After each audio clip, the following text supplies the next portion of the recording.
Musím ešte s týmto mesiacom jedno videjko. Riešim teraz jednou klientkou cez SMS-ky, cez správy otázku. Ako má pracovať s tou sviečkou? Ako dlho si ju má nechať horieť a kedy ju má zapalovať? A má z toho obrovskú dilemu a vyslovene potrebuje odo mňa odpoveď.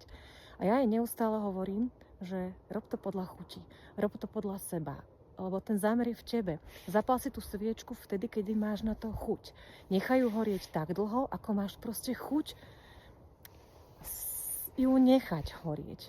Pretože pokiaľ ti ja presne poviem, že ako dlho máš tú sviečku nechať horieť, kedy si ju máš zapalovať, kde ju máš mať umiestnenú, tak som zase iba vonkajšia autorita, ktorá ti niečo prikazuje. A áno, my ľudia sme naučení počúvať vonkajšie autority, ale celý ten princíp je začať počúvať samých seba.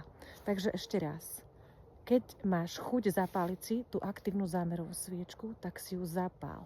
Počúvaj samého seba, odpovede ti prídu.